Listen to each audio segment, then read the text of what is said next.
ẹ lè gbàdá wọ̀ mí lọ́wọ́ mi torí mo ká bébù ojú òkè rárẹwà kó máa wò ẹ́. Omoge Saidat. If you brace your tongue make you dey panic. Omoge Saidat. Ìyá ẹ sábàdì ṣe jù bẹ́ẹ̀ lọ. Omoge Saidat. Àwọ̀ ìjura wọn lọ. Omoge Saidat. Obìnrin fáyín jura wọn lọ. Omoge Saidat. Ẹ má fọmọ wá mọ́ ẹ má lù kán pa o. Omoge Saidat. Kini kọlọ pata, this matter e no matter. It's your choice if you bọ́ pátá, akátá ọ̀rọ̀ ma bọ́ pátá. After them see your pata, your matter e no matter. Wetin go be, na person come make Kelobi. Baby, are you ready? I'm lonely, ṣo ma fẹ́ mi? I sabi play ball, ọba fẹ́ mi. Ṣó clean ìdè sálẹ̀ o. Nǹkan tó jà kò ń ṣe fẹ́ nìkan, ọkọ ẹnìkan kò ń ṣe fẹ́yàn kan. Ara la mọ̀, a ò mọ̀nú, ẹ má lògùn ìyọnu. Màmá àfíjì gan ò fẹsẹ̀ ń fẹ́ mọ́. Omoge Saidat. Ẹ wá wo pọ́n fúrọ̀ o. Omoge Saidat. Wọ́n ti ká ṣe ṣókà mọ́ mi. Omoge Saidat. Ìranù Abacha. Omoge Saidat. Ó yá lọ rí jẹ́ńdómì. Omoge Saidat. Mo ti dẹjọ́ tó ń gbówó yìí. Ẹ kú ọjọ́ mẹ́ta ẹ̀yin èèyàn mi nílé lóko. Ẹ káàárọ̀, ẹ káàsán, ẹ káalẹ́. Ẹ ní bínú kó dàbí pé ojú mi kò jáde lẹ́nu ọjọ́ mẹ́ta yìí. Rò pé àwọn èèyàn mi náà gbọ́ pé bàbá Ologundudu ṣe birthday ní àárín ọ̀sẹ̀ tí ó kọjá yìí. Mo dẹ̀ nídìí láti travel láti lọ sinmi níbì kan fún gbogbo wàhálà tí a ṣe ń gbà yẹn. Ìdí nìyẹn tí mo fi pẹ́ díẹ̀. Bọ̀dídé ti máa dé là ń gbọ́ ti wàhálà àti Omoge Saidat tó jáde. Mo ti fẹ́ mójú kúrò láti má sọ̀rọ̀ nípa ẹ̀, ṣùgbọ́n mo rí wípé ọ̀rọ̀ yẹn nídìí kiri wa dá sí excuse me, ó nídìí kiri wa dá sí. Kí a tó bẹ̀rẹ̀ ètò yìí, ẹ bá mi try láti like ẹ̀, kẹ́ share ẹ̀, kẹ́ lọ sí orí, a wà lórí YouTube, a wà lórí TikTok, a wà lórí Facebook, a wà lórí Instagram lórí orúkọ KÚNLÉ ỌLÓGÚNDÚDÚ ọba akọrin TV channel. Nígbà tá a gbọ́ ọ̀rọ̀ yìí, ẹ má gbàgbé o láti share ẹ̀ o, ẹ má gbàgbé láti like ẹ̀ o, ẹ má gbàgbé láti join wa o lórí KÚNLÉ ỌLÓGÚNDÚDÚ ọba akọrin TV channel. Now, ọ̀rọ̀ yìí ọ̀nà méjì ló máa ń pín sí nígbà míì, pé kí obìnrin máa ya ìhòòhò ara ẹ̀ kó máa fi ránṣẹ́ sọ́kùnrin. Ọ̀nà bíi méjì ló máa ń pín sí. Ọ̀nà kìíní ni láti fi ìfẹ́ hàn sí ẹni yẹn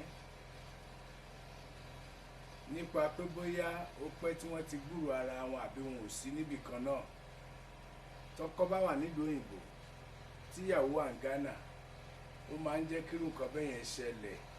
Ìpè ṣòro lára mi báyìí o, sáàrò mi ò sọ ẹni, sáàrò ara mi ò sọ ẹni. Ó jẹ́ ọ̀nà àkọ́kọ́ tó máa ń fà tóbìnrin fi máa ń fi noodles ẹ̀ hàn sí àwọn ọkùnrin tá a fi wọ́n ìhòòhò wọn ránṣẹ́. Ọ̀nà kejì ni pé láti gba owó lọ́wọ́ ọkùnrin, pé tó bá rí pé bàbá àlàyé lòun ń fẹ́, tàbí wọn tiẹ̀ tí ìríra wọn rí gan tó sì fẹ́ra wọn lórí Facebook or wherever, tó bá fẹ́ra wọn lórí hair tó hàn tí ìríra wọn rí, tí ọkùnrin dẹ̀ ti ń fowó díẹ̀díẹ̀ ránṣẹ́ sí obìnrin yẹn. Nígbà míì obìnrin máa ń fẹ́ ya fọ́tò rẹ̀ kó lè mọ̀ pé wá wo tó fẹ́ kówó lé lórí. Nípa bẹ́ẹ̀ yẹn ó lè wú ọkùnrin lórí láti sẹ́ndì owó sí wọn.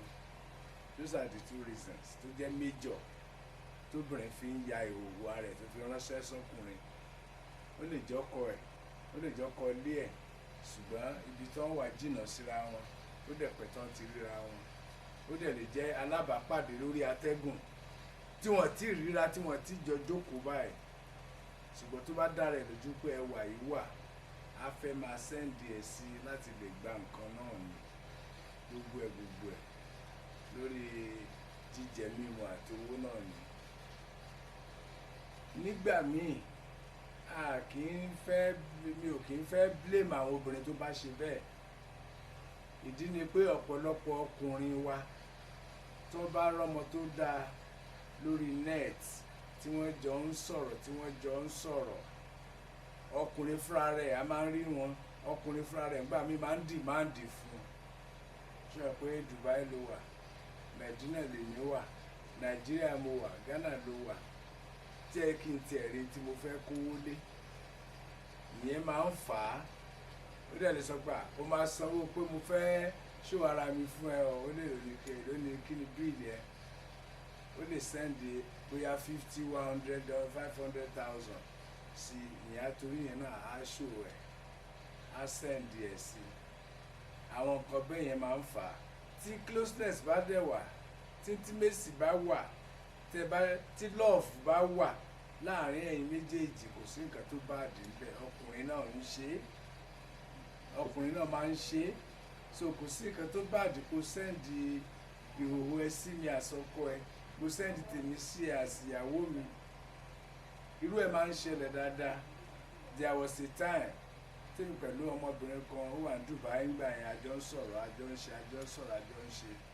Irú nǹkan báyìí wáyé láàrin wa. Mi ò tí ì rí tó fi sẹ́ndì ìhòòhò ẹ̀ sí mi. Kí leléyìí? Báwo ni àwọn wà okay? Mo dẹ̀ delete immediately because I'm a careless man. I know that about phone, so I have to delete it immediately. So nǹkan tó máa ń ṣẹlẹ̀ yẹn kì í ṣe gbogbo ọkùnrin ló wá gbọ́n débẹ̀ yẹn. Ó fẹ́ máa wò ó bóyá tó bá fẹ́ sùn lóru tàbí tí ó fi lólè á fẹ́ máa wúrú àwọn pictures bẹ́ẹ̀ yẹn. Tó máa fa leakages of such a dangerous picture nìyẹn. Bàbá tó ń sẹ́ndì ẹ̀ sí, èmi ò mọ ẹ tó sẹ́ndì ẹ̀ sí o, arúgbó yẹn ọmọge ni I don't know. Bàbá tó ń sẹ́ndì ẹ̀ sí, bàbá rí, ṣùgbọ́n bàbá rí retain ẹ̀ sínú fóònù ẹ̀ láti máa wò ó anytime, bóyá tó bá jọ fẹ́ sọ̀rọ̀ àbí tó bá fẹ́ ṣe kankan tàbí táàrò bá ń sọ. Irú bàbá yẹn lè láìpẹ́ kò jẹ́ kó fẹ́ máa wò ó, but he might be a careless man with phone. Ó lè jẹ́ ẹ̀bí irú èmi ni màá ju fóònù sílẹ̀ ni. Later ni màá máa gbọ́ pé ta ló send text yìí. Ó máa ń ṣẹlẹ̀ sí àwa ọkùnrin tí a bá mọ̀ nípa àwọn nǹkan tí wọ́n ń sọ yìí. So through his carelessness, ìyẹn bàbá nínú ìyàwó ilé fi rí. So bàbá tó lè jẹ́ pé bóyá gẹ́gẹ́ bọ́ ṣe ń sọ pé àgbàlagbà ni, èmi ò mọ kó tó fẹ́ wà ń díẹ̀ tó fẹ́ dó tó fi wá ń sẹ́ndì ìhòòhò ẹ sí i. Tó bá dẹ̀ ń sọ pé ọkọ ẹni bàbá tẹ̀ ń sọ yìí, ó lè easily, even though he might even have a private jet, anytime ló lè wá bá ẹ wherever you are. Ìwọ náà anytime ló lè wá bá nígbà tó ọkọ̀ wà lọ́wọ́ yín. Sending your nudes nude pictures will make sense because it's a bàbá tẹ̀ lè jọ rírà at any time tó owó mọ́tò wà lọ́wọ́ yín. So irú mistake yẹn tó wá látọwọ́ obìnrin yẹn kò yẹ kó ṣẹlẹ̀, torí ẹni tí wọ́n ló send the pictures kò kì í ṣe olùṣìkà ní pé kò lè wàá bá ẹ gan pé àbàbá mo fẹ́ rí yín láàárọ̀ ọ̀la ó máa débẹ̀. Ṣé bá gan lọ lóyìnbó tá à ń dé lọ́jọ́ yẹn the same day. So kò sí reason tó fi yẹ kó send ẹ̀, ṣùgbọ́n wẹ́ mo ti sọ fún yín pé tí love bá wà nígbà mí àbí tá a bá fẹ́ tọ́ bàbá tá a fẹ́ gba nǹkan lọ́wọ́ bàbá, ó ṣeé ṣe kó yẹ pé akáfì yẹn ẹ̀ńtà ẹ̀sì ẹ̀ ní tó ṣẹlẹ̀ nìyẹn. And bàbá fúnra wọn àwọn náà careless, torí mi rò pé ọmọdé lẹni tí wọ́n ń sọ yẹn. So wọ́n careless láti pé ìyàwó ilé wọn rí, bóyá ìyàwó tó bá wọn sùn lórí bẹ́ẹ̀dì tó ń gbọ́ bẹ́ẹ̀dì tó ń chájì fóònù bàbá. So possibility wà kó jẹ́ pé ìyàwó tó bá ti ń bọ́kọ chájì fóònù á bọ́kọ sáàchì fóònù náà ni. So ìyàwó tó dẹ̀ wá sáàchì fóònù ọkọ ẹ̀ tó rírú nǹkan bẹ́ẹ̀ yẹn tó wá kíìpù ẹ̀ torí ọjọ́ ọjà tó wá ń sọ wípé Sisi Ọmọge Saidat ò gbọ́dọ̀ wá sí patí tí bàbá ń ṣe. Tó bá wá àwọn máa ṣe nǹkan báyìí nígbà tóun dẹ̀ ti gbọ́ ohun tán máa ṣe yẹn. Tó bá jẹ́ ọmọ tó ṣáàpù ni kò ní ìdí láti wá sí birthday yẹn. Kí wá ní àbọ̀ birthday báyìí? Èèyàn sọ fún ẹ wípé kó má wá sí birthday yẹn, tó bá wà àwọn á fi ẹ́ ṣẹlẹ́yà. Even kò má sí picture ẹ lọ́wọ́ ẹ̀, téèyàn bá sọ irú ẹ̀ fún mi ní yọjú o. Àìdá ò lágbára láti ṣẹlẹ́yà o, kò lágbára láti ṣẹlẹ́yà o. You don't need to go there. Èmi ò need láti lọ sí irú patí bẹ́ẹ̀ yẹn. Number one, kì í ṣe wọn nìkan ni ìyàwó. Bóyá bàbá gan ò tiẹ̀ fẹ́ délé, ọ̀tọ̀ ni kó fẹ́yàwó kó fi pamọ́, ọ̀tọ̀ ni kó fẹ́yàwó kó ra lé fún l'America and London. That doesn't mean pé is an acceptable wife. Kò mean pé ìyàwó ilé ni. Tó bá fẹ́yàwó nílé kò mean dandan kẹjọ máa gbélé. Tó bá ṣe nǹkan orí ẹ̀, tó ṣe gbogbo tó yẹ kó ṣe lórí ìyàwó yẹn, ó ti di ìyàwó. Gbogbo wọn náà, gbogbo ìyàwó tó bá kù ni wọ́n jọ máa mọ̀ wípé ìyálé mi, ìyàwó mi ó wà ní South Africa tí bàbá lọ rẹ́ǹtì ilé fún níbẹ̀ tàbí ra ilé fún níbẹ̀. But bí nǹkan ṣe rí yẹn kò dàbí pé ìyàwó tán tọrọ ní sí Ọmọge Saidat. Kò fi hàn pé ìyàwó tí bàbá lọ tọrọ tí wọ́n gbé ní ṣùlọ́kà ni. Ó lè jẹ́ ìyàwó ẹ̀, ó lè jẹ́ ìyàwó èèyàn out of wedlock. Ó lè fẹ́ ẹ̀ pamọ́ sí Ghana, ó lè fẹ́ ní even though lè máa bímọ fún ẹ gan, that doesn't mean pé ìyàwó ẹ ni kóbìnrin bímọ fún ẹ. Obìnrin tó ní certificate ló wà nílé ọkọ. Ẹni tí mo bá fún certificate ìyàwó mi. And at the same time, tó bá jẹ́ pé bàbá fẹ́ wọlé gẹ́gẹ́ bí legal wife, gbogbo wọn náà jọ máa mọ̀ pé wọ́n gbọ́dọ̀ pé ní nígbà bá dé pé aṣọ wo la máa jọ wọ̀. Situation yìí bó ṣe rí yìí kò fi hàn wípé legal wife fún bàbá ni. Torí tó bá jẹ́ legal wife bàbá, gbogbo wọn á ti plan láti jọ wọṣọ kan náà débi pé wàá sọ fún ìyàwó mi kan pé ò fẹ́ rí. Òun náà wá ò pé ìwọ nílùú yìí ṣètò owó àbí téèyàn mímọ̀ àjọ máa fà ó máa tóra ni. Nígbà tẹ wá débẹ̀ tẹ fà tí ò tóra ń kọ́ báyìí. Torí gbogbo àwọn kan sọ ìyàwó bàbá ni. Ọ̀nà wo ló fi jẹ́ ìyàwó bàbá? Kí ni participation nínú birthday tó ń ṣe? Kí ni participation nínú birthday tó ń ṣe? Ara nǹkan tá a máa ń sọ nìyẹn. Side chick ni ẹ, kinní kan ni ẹ, irú ìgbà báyìí náà ni wọ́n máa ń ṣẹlẹ́yà. Mi ò lè máa ṣe birthday sìn kẹ́nìkan wá àbí ká ní mo wá lẹ́nìkan síbì kan kó wá nígbà tí àwọn ìyàwó lé mi àgbogbo àwọn tó yẹ kó mọ̀ wọ́n mọ̀ gẹ́gẹ́ bí ìyàwó. Tó bá mọ òun náà gẹ́gẹ́ bí ìyàwó bàbá, wọ́n gbọ́dọ̀ ní ẹ wá lè tún parí patí yín kẹ́ tún máa ṣòdì, kẹ́ máa jà, kẹ́ máa ṣe anything, but occasion yẹn wá sì kọ́kọ́ jọ rẹ́ ń bẹ̀ náà. Nígbà tí wọ́n ṣe ìyàwó Wàsíù, àwọn ni Wàsíù ní assembly, àwọn kò ní home assembly débi tán máa gádàjọ àtàwọn tó fẹ́ ga àtàwọn tí ò fẹ́ gan wọn bára wọn ṣe. But in a very stable àjọṣepọ̀ máa wà nígbà tí occasion bá wà.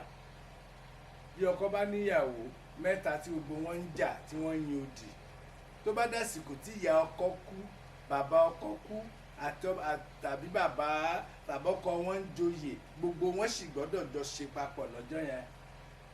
Nígbà tó occasion bá parí, wọ́n lè máa continue wàhálà wọn.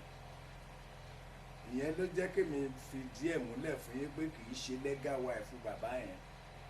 Kò possible kan lè sẹ́yìn kó má bímọ síbẹ̀, ọmọ kọ́ níyàwó, kó má bímọ síbẹ̀. Kò possible kẹ́nìkan máa lérí mọ́ ìyàwó legal wife ẹ wípé kò gbọdọ̀ wá síbi tẹ́ ẹ ti ń ṣe nǹkan láì ṣe bàbá tiẹ̀ ló kú, tí ṣókú ìyá ẹ̀ la fẹ́ lọ ṣe. So in that case, òun náà ló fa gbogbo pàǹyà fọ́tò àgbọ́múlé láǹtà. Kò sí nǹkan tó yẹ kó wà láti pé à ń gbọ́mú sóde, à ń fẹ́dí, à ń gbógbò síta. Àṣírí òbò máa ń bò ni. Níṣẹ́ káwọn obìnrin ẹgbẹ́ wọn náà ni wọ́n ń ṣe tó jẹ́ bloggers lọ́nà ń gbé jáde bẹ́ẹ̀ yẹn o tí ò lè ṣẹlẹ̀ sọ́kùnrin. Ọkùnrin mélòó lẹ ti rí lórí ọ̀rọ̀ yìí tó gbé nakedness obìnrin yẹn tó gbé síta? Ẹ̀yin obìnrin alábòsí náà ni, dípò kẹ́dáṣọ bo òbò sílẹ̀ yín sí òbò tí yín síta, tí ò lè ṣẹlẹ̀ tó bá jọ́kùnrin. Obìnrin tó dẹ̀ lọ lé bàbá tó ń wà lé bàbá kì í ṣe pé kò mọ Omoge Saidat, kì í ṣe pé kò gbọ́ nípa ẹ̀, kò wá rí pé ìjà tẹ́lẹ̀ jọjà ní kò gbé díẹ̀ síta, kò tiẹ̀ wá ní picture ẹ lọ́wọ́, kò rí picture ẹ copy lórí fóònù bàbá, kò wá send ẹ̀ sí Saidat ẹ̀ gan fúnra rẹ̀, send ẹ̀ sí wípé tó bá wà tí màá blow síta ni nígbà tó náà ìyàwó rẹ̀ á fẹ́ dúró sí ibi tí ọwá fi sí.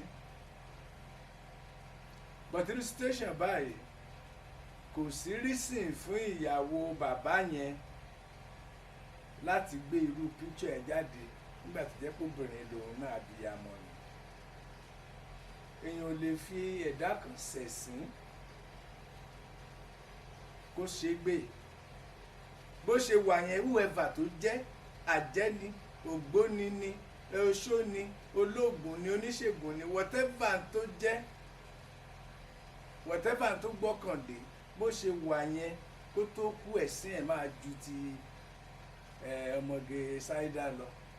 Ẹ̀sìn yẹn máa jẹ́ ẹ̀gún lórí àwọn ọmọ tó bí. Kó bí igba ọmọ, kó bí ọmọ méjì, àwọn gbogbo ọmọ yẹn máa ṣẹ̀sín, òun náà máa ṣẹ̀sín lójú wọn. Ẹ lọ kọ sílẹ̀ ní tí Fásọlá wà ń kì síta. Kò sí bó ṣe lè rìn, ó máa ṣẹ̀sín, àwọn ọmọ ẹ̀ máa ṣẹ̀sín, wọ́n máa ṣẹlẹ́yà, ọmọ ẹ̀ máa ṣẹlẹ́yà. Kò sí bó ṣe lè ṣe.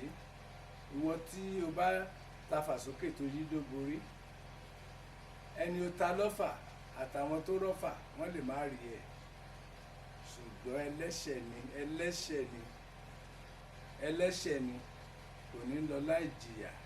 Ìhòhò ènìyàn, ó ní ilẹ̀ẹ́lẹ̀, ó ní erùpẹ̀, ó dẹ̀ ti dalẹ̀. Kò sí bó ṣe máa tẹ orí ilẹ̀ yẹn tí ò ní ṣẹ̀sín. Torí ara wa tẹ̀ ń wò ilẹ̀ ni. Láti sọ àná máa ṣe sọ pé ọ̀dàlẹ̀ bálẹ̀ kú, ẹni tó bá dalẹ̀ á bálẹ̀ lọ. Òun ti ṣẹ̀ sí ayé, ó ti ṣẹ̀ sí ọ̀run láti fi nǹkan tí Ọlọ́run dá kó fi ṣẹlẹ́yà. Ọlọ́run ló ń bá wí, kì í ṣe Omoge Saidat. Nǹkan tíyàwó máàní yẹn ṣe, iṣẹ́ Ọlọ́run ló lọ túwò yẹn. Ọlọ́run dẹ̀dẹ̀ dáríjì, kò sí bó ṣe lè ṣe é. Nítorí wá bò tó fi pamọ́, ìwọ wá torí ìlara, ó wá torí owú jíjẹ, ó wá torí ìjà, ó lọ ṣí nǹkan yẹn síta, ó lọ ṣí síta tí gbogbo ayé rí, iṣẹ́ tí Ọlọ́run bò fúnra ẹ̀. Ọmọ tó sẹ́ndì owó ẹ̀sẹ́ nìyẹn kò tí ì tú àṣírí Ọlọ́run. Torí ó ní tó pa wọ́n pọ̀. Òun bìrì pọ̀kọ̀ lòún sẹ́ndì ẹ̀, ìhòòhò síbọ̀jọ wà lé náà kọ́ máa rí. Ṣùgbọ́n ìwọ tó gbé ìhòòhò èèyàn síta, ohun tí Ọlọ́run bò ló tú àṣírí ẹ̀ yẹn. Ó dẹ̀ lè tú àṣírí iṣẹ́ Olúwa wá dákẹ́ kó fọwọ́ ra ẹ lórí. Kò sí àmọ́tọ̀ fìdáríjì ẹ̀ṣẹ̀ tó lè tọrọ. Fúnra ara Ọlọ́run á ṣí ẹ sí òwò padà. Torí ilẹ̀ ni wá, á padà di erùpẹ̀. Ilẹ̀ ló dà yẹn.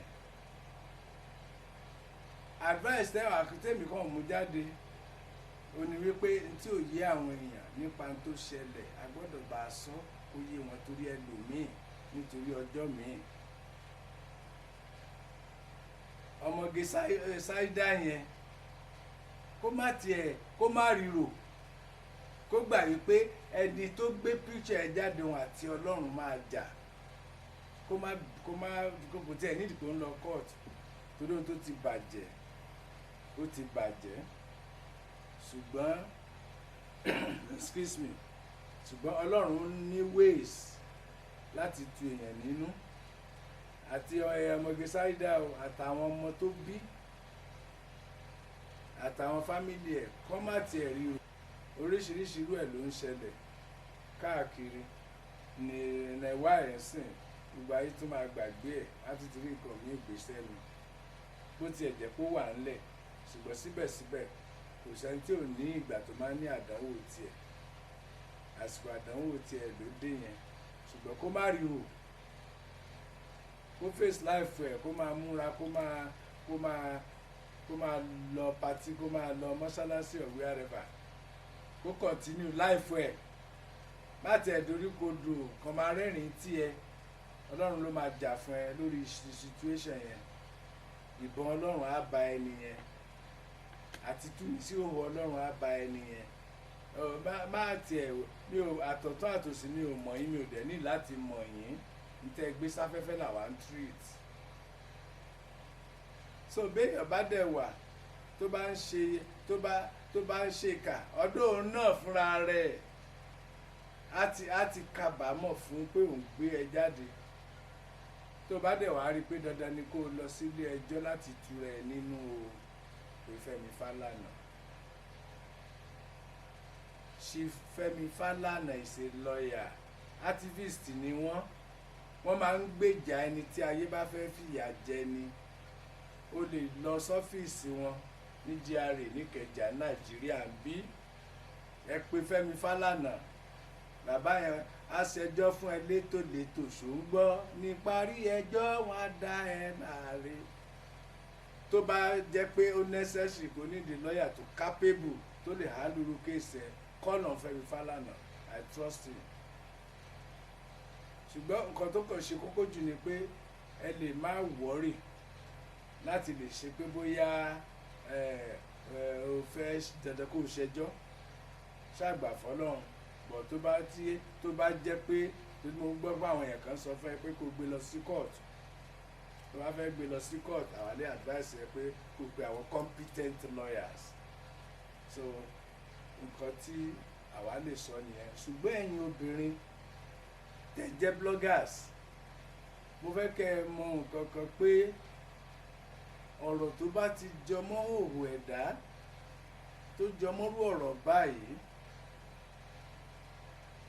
ẹ̀yin gan tẹ́ ẹ jóbìnrin ló yẹ kẹ́ ẹ fún láṣọ kó fi bora tí bá ń rí wèrè lọ́jà á máa rìn òwò àwọn obìnrin kan wà àwọn ìyá lọ́jà yẹn wọ́n á make sure pọ́n fún wèrè yẹn láṣọ bó tiẹ̀ sì máa tún lọ tú dànù ní ọ̀la wọ́n á sì fún láṣọ wọn ní fẹ́ kí òwò ẹ̀yẹn kó rí bẹ́ẹ̀ ẹ̀yin bloggers tẹ́lẹ̀ kàwé bẹ́ẹ̀ dẹ̀ kàwé tẹ́ ẹ jẹ́ pé owó tẹ́ ń pa lórí kìíní náà lẹ́ fi ń jẹun so nǹkan tó bá burú jù ìbá ṣẹlẹ̀ sọmọ ìyá yín ẹ̀ kíá tó bá ti jẹun táyé máa wò tẹ́ ẹ̀ lè rówó dáadáa if not so irú ọ̀rọ̀ yìí ẹ̀yin ló yẹ kẹ́ ẹ bò mọ́lẹ̀ àgàgà àwọn àgbà ìyá àwọn rádaràda onídírọ́ọ̀gì obìnrin tó ń pera àwọn bloggers láwọn olórí burúkú táyé tí wọ́n gan ti bàjẹ́ tí wọ́n lọ́mọ tí àwọn gan ò láyé tí wọ́n ráyé wá ṣùgbọ́n tó gbójúlé ní tó bá pa lórí Facebook àwọn yẹn ẹ wá ń fi obìnrin ẹgbẹ́ yín ṣẹlẹ́yà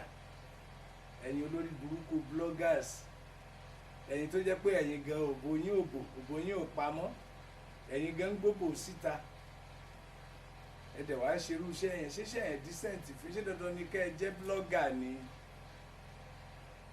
ṣé dandan ni kẹ́ ẹ dárúkọ èèyàn ni ṣé dandan ni kẹ́ ẹ wà lórí air àtàwọn tó jẹ́ pé baby sitter ni wọ́n nílùú òyìnbó àwọn afọgọ́tà àwọn tó jẹ́ nobody tá a màṣírí wọn tá a mẹ̀sìn wọn ní UK everywhere gbogbo wọn wá darí sórí air ìmí kì í sọ̀nà ẹ̀ kò mú orin kọ kò mú ìwé ké kò mọ ròyìn kà gbogbo wọn wá bọ́ skẹ́ẹ̀tì wọn bọ́ blouse wọn bọ́ sórí air ẹ̀ ń bú Saida sẹ́yìn gan ẹ̀ burú ju Saida tù lọ àbẹ́ àrí gbogbo ẹ̀yin ṣẹlẹ́yà náà tẹ́ wá Nàìjíríà bí tó ń gbé yín kiri sẹ́yìn ló wá yẹ kẹ́ ẹ tiẹ̀ máa fi obìnrin ẹgbẹ́ yín ṣẹlẹ́yà ẹ ti wá ríṣẹ́ ẹ ti ríṣẹ́ gbà ẹ má jẹ́ ń kọlù yín o ẹ má jẹ́ kí n fi ọ̀rọ̀ yín sẹ́nu o nígbà tóbìnrin wà àtòjóbìnrin ẹgbẹ́ yín three station ẹ bá ẹ tètè cover ẹ up tàbí kẹ́ máa fún lọ́rọ̀ ìwúrí kẹ́ fún lọ́rọ̀ encouragement tí òfin ní lọ para ẹ̀ ẹ wá lówó ló ń wá ló bá ń wówó ńkọ́ kí lẹ́yìn ń wá kiri, òṣì lẹ́ ń wá ni. Ọkùnrin mélòó lẹ́rí tó fi Saidat ṣẹlẹ́yà?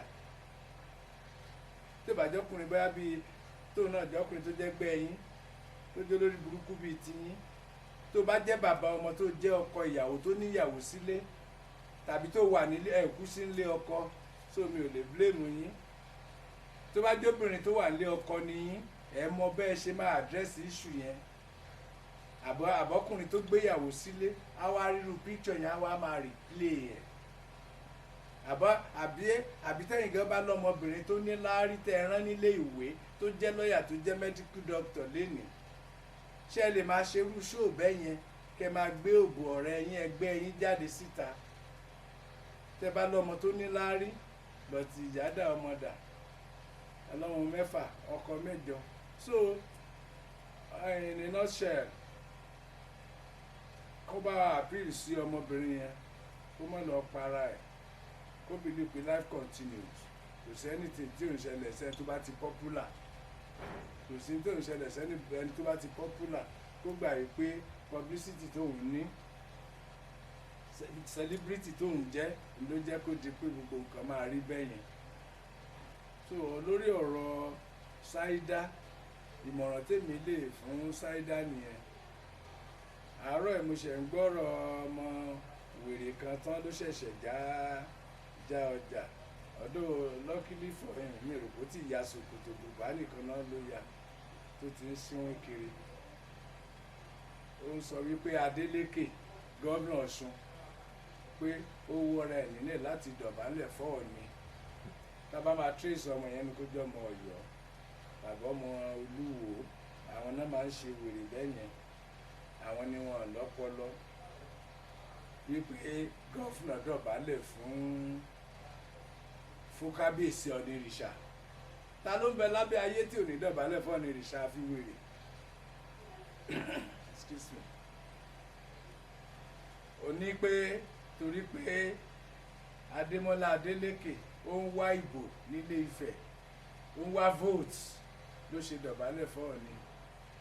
Àkọ́bí wèrè ní bọ́ ẹ̀ máa jẹ́, bàbá ẹ̀ láti ti ya wèrè ni. Ṣọ́básanjọ́ fẹ́ dìbò ló ṣe dọ̀bálẹ̀ fún Ọọ̀ni.